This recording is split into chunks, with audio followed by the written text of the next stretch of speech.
मुरली अमृत की धारा है धारा, जो देती दुखों से किनारा। मुरली अमृत की धारा है धारा, जो देती दुखों से किनारा। भूले जीवन में हो जाए शिव बाबा मुरली में समझाए।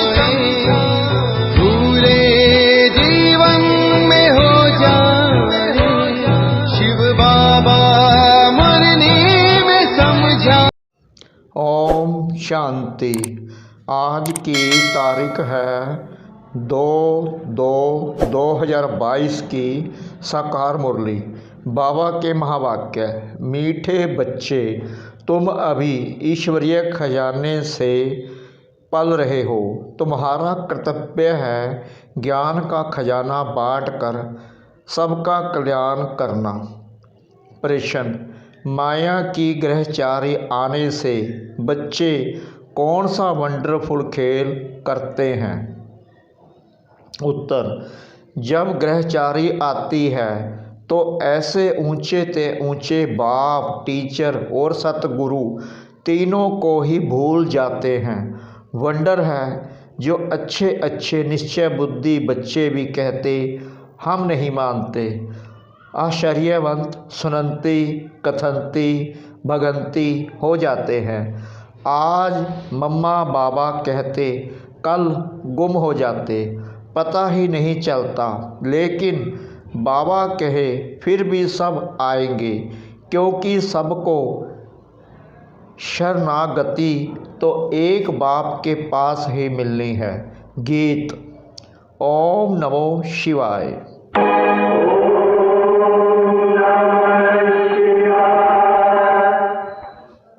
सुमात सहायक स्वामी सखा, तुम ही सबके रखवारे हो, जिसका कोई।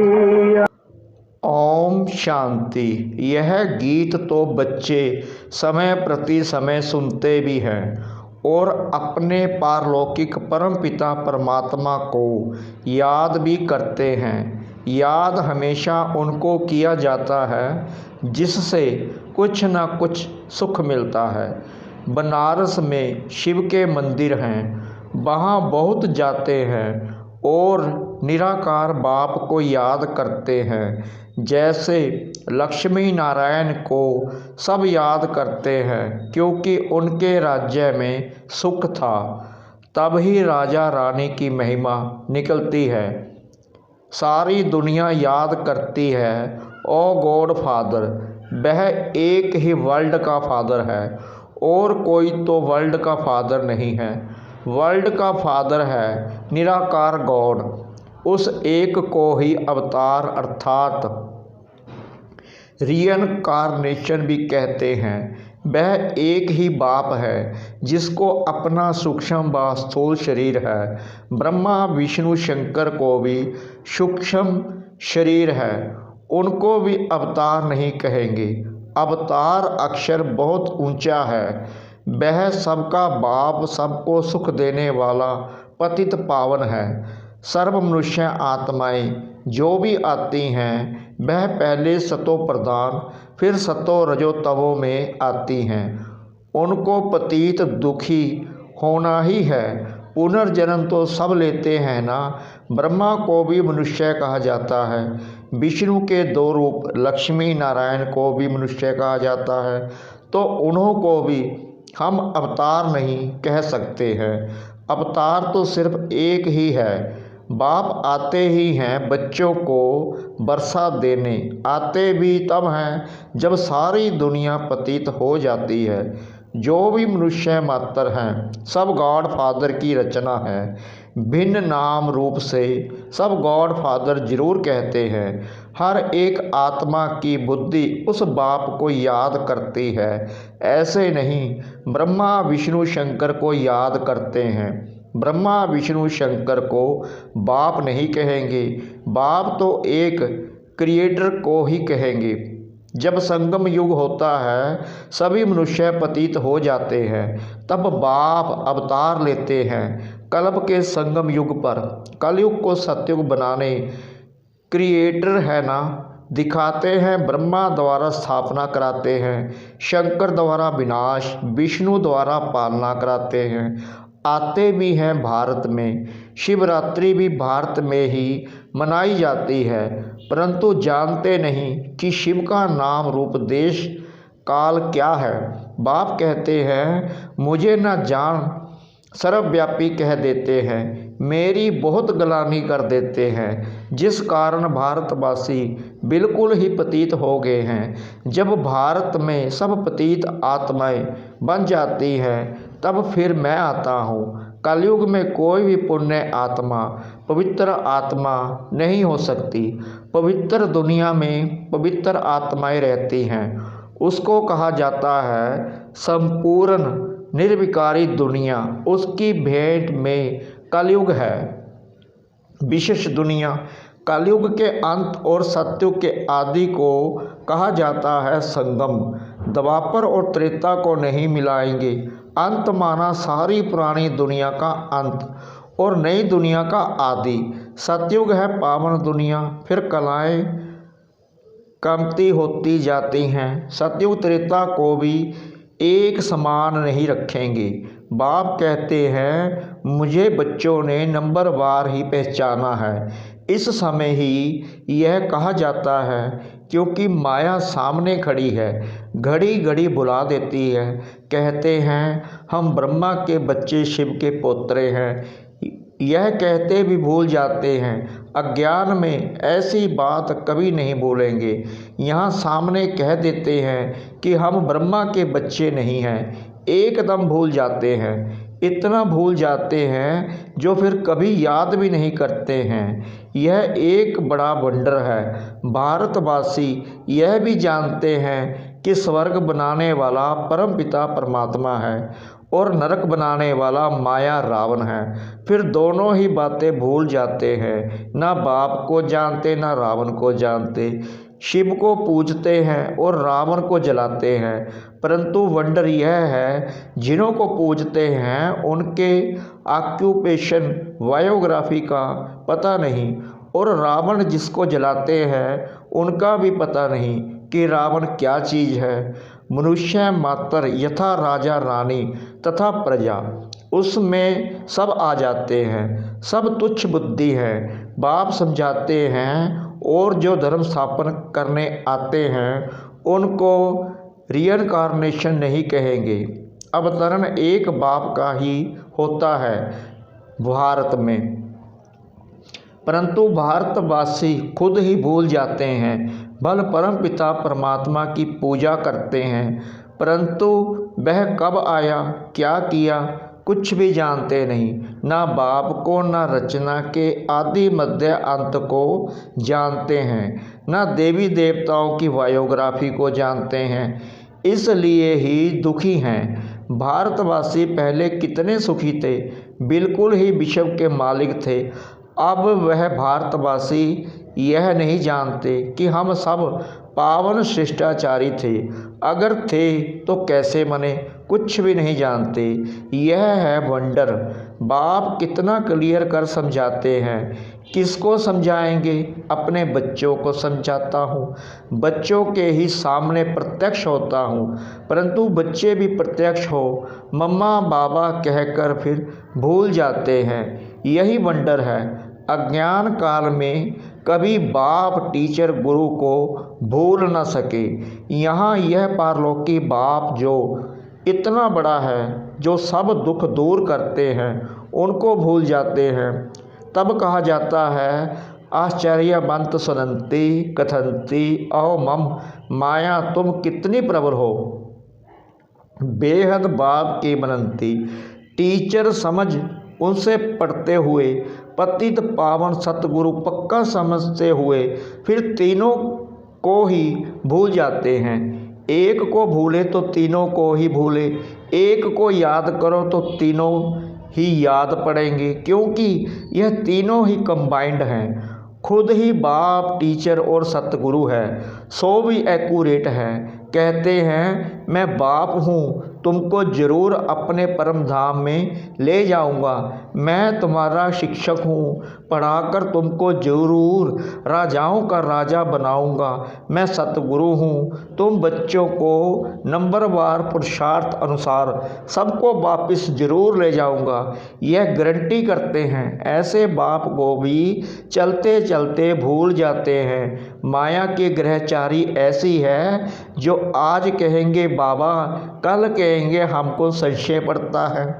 ऐसे ही होता रहता है। हाँ, कोई तो फिर अंत में आकर बरसा लेंगे, ग्रहचारी उतरेगी तो आ जाएंगे। ऐसे ड्रामा में नूंद है, विनाश तो होना ही है, फिर किसकी शरण लेंगे। सबका सदगति दाता तो एक ही है, सबको शरण में लेने वाला भी है, सब आकर माथा झुकाने वाले हैं, परंतु उस समय क्या कर सकेंगे। फिर ऐसा होगा तो इतनी भीड़ इकट्ठी आ ना सके। यह खेल ही बड़ा वंडरफुल बना हुआ है, इतनी भीड़ आकर क्या करेगी। फिर शीघ्र ही विनाश समाने आ जाएगा। हाँ, आवाज़ सुनेंगे कि बाप कहते हैं मुझे याद करो, अब वापस जाना है, बाकी मिलने से क्या फ़ायदा। बाबा डायरेक्शन देते हैं कि भल कोई विलायत में है तो भी बाप को याद करते रहो, तो विक्रम विनाश होंगे, अंतमति सो गति हो जाएगी। सबको पैगाम तो मिलना ही है, एक जगह पर इतने थोड़ी मिल सकेंगे। परंतु ड्रामा बड़ा वंडरफुल बना हुआ है, सबको पता पड़ेगा कि फादर आया हुआ है। क्रिश्चियन सब थोड़ी पॉप से मिलते हैं, सब पहुंच न सके। यह भी सबको अंत में पता पड़ेगा कि बाप आया है, सबको लिबरेट कर ले जाएंगे। कितना बड़ा विनाश होना है। रुद्रमाला कितनी ज़बरदस्त है, उनकी भेंट में विष्णु की माला कितनी छोटी है। यूँ तो कहे कि यह सारी माला विष्णु की है।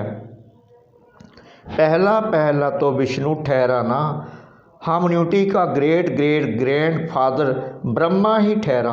ब्रह्मा ही फिर विष्णु बनते हैं। विष्णु के दो रूप हैं, लक्ष्मी नारायण, फर्क कुछ भी नहीं। यह बड़ी वंडरफुल बातें हैं, इसको सिमरन करते रहो तो खुशी भी रहे।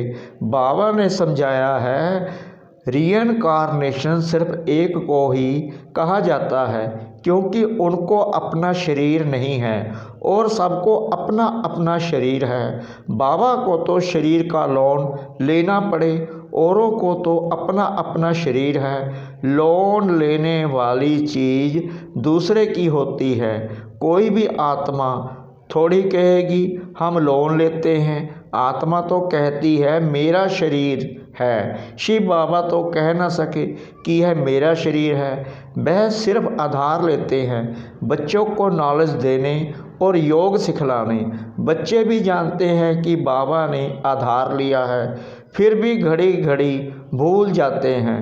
देह अभिमानी बनते हैं तो वह रिगार्ड गुम हो जाता है। नहीं तो बाबा क्या चीज़ है। अगर जाने तो उनके फरमान पर जरूर चले, कदम कदम श्रीमत लेनी पड़े, परंतु माया भुला देती है। कभी श्रीमत पर कभी असोरी मत पर चल पड़ते हैं, कभी वह तरफ भारी वह हल्का, कभी उनकी मत पर कभी उनकी मत पर। एक ही शिव बाबा की श्रीमत पर चलते रहो तो ठीक, ऊपर भी चढ़ते रहे, परंतु अपनी मत पर भी चल पड़ते हैं। बाप जो डायरेक्शन आदि देते हैं उनको अमल में ज़रूर लाना पड़े। फिर कुछ भी हो जाता है तो कहेंगे ड्रामा में ऐसा था। राजधानी तो स्थापन होनी ही है, इसमें ज़रा भी फर्क नहीं पड़ सकता।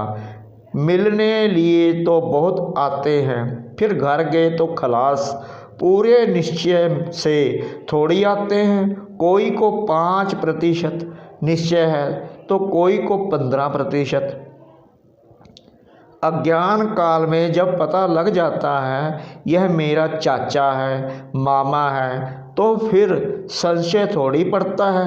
यहाँ तो माया संशय में लाकर गिरा देती है। गोया निश्चय बैठा ही नहीं है, निश्चय बैठे बैठे भी फिर गुम हो जाते हैं। वंडर है ना। यह एक ही बाप टीचर सतगुरु है। हर एक नंबर वार पुरुषार्थ अनुसार कल्प पहले माफिक उठाते हैं। कल्प पहले जिसने जितना बरसा लिया है, हर एक की वही एक्ट चल रही है। इस समय हम ब्राह्मणों की माला नहीं बन सकती, क्योंकि ग्रहचारी आती रहती है तो टूट पड़ते हैं, फिर प्रजा की माला में आ जाते हैं। प्रजा में भी कब कैसे माला है तो जरूर रुद्र माला और विष्णु की माला। वह है रूहानी माला, वह है जिस्मानी माला। इसको समझने की बड़ी अच्छी विशाल और स्वच्छ बुद्धि चाहिए। वफादार फरमान बरदार चाहिए, जो श्रीमत पर पूरा ध्यान देता रहे। शिव बाबा की कितनी बड़ी सर्विस है। कहते हैं पतित पावन आओ, बाबा पावन दुनिया स्थापन करते हैं, वही फिर पतित बनते हैं, फिर उनको ही पावन बनाने बाप को आना पड़ता है। कितना वंडरफुल पाठ बजता है इस समय, इसलिए बलिहारी इस समय परमपिता परमात्मा के पाठ बजाने की है। नंबर 1 यादगार है ही एक का, जो सब कुछ करते हैं उनकी ही जयंती मनाते हैं। जिसको बनाते हैं उनकी कितनी महिमा है। बाकी इस समय जो भी मनुष्य मात्र हैं सब पतित भ्रष्टाचारी हैं। सतयुग में थे श्रेष्ठाचारी परिस्तानी। कितना रात दिन का फर्क है। अभी हम शिव बाबा से बरसा ले रहे हैं। अब हमको क्या मनाना है? मनाना होता है भक्ति मार्ग में। इस समय श्रीमत पर तुमको खूब पुरुषार्थ करना है, सर्विस करनी है। यह प्रदर्शनी पर समझाने की रस्म बड़ी अच्छी निकली है।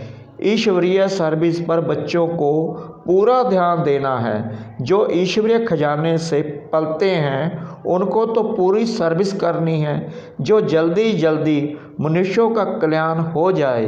अच्छा, मीठे मीठे सिकला दे बच्चों प्रति माता पिता बाप दादा का याद प्यार और गुड मॉर्निंग। रूहानी बाप की रूहानी बच्चों को नमस्ते। हम रूहानी बच्चों की रूहानी बाप दादा को श्रद्धा भरी प्रेम भरी नमस्ते। शुक्रिया बाबा, शुक्रिया बाबा, शुक्रिया बाबा इस मीठी मीठी मीठी मुरली के लिए। धारणा के लिए मुख्य सार। नंबर 1, चढ़ती कला में जाने के लिए कदम कदम श्रीमत पर चलना है। बाप को यथार्थ पहचान कर देही अभिमानी बन पूरा रिगार्ड रखना है। नंबर 2, ईश्वरीय सर्विस पर पूरा ध्यान देना है। याद से बुद्धि को स्वच्छ और विशाल बनाना है। वरदान, नॉलेज की लाइट और माइट द्वारा सोल कॉन्सेंस रहने वाले स्मृति स्वरूप भव। आपका अनादि रूप निराकार ज्योति स्वरूप आत्मा है और आदि स्वरूप है देव आत्मा। दोनों स्वरूप सदा स्मृति में तब रहेंगे जब नॉलेज की लाइट माइट के आधार से सोल कॉन्सेंस स्थिति में रहने का अभ्यास होगा। ब्राह्मण बनना अर्थात नॉलेज की लाइट माइट के स्मृति स्वरूप बनना। जो स्मृति स्वरूप हैं वह स्वयं भी संतुष्ट रहते और दूसरों को भी संतुष्ट करते हैं। स्लोगन, साधारणता में महानता का अनुभव करना ही महान आत्मा बनना है। साधारणता में महानता का अनुभव करना ही महान आत्मा बनना है। ओम शांति।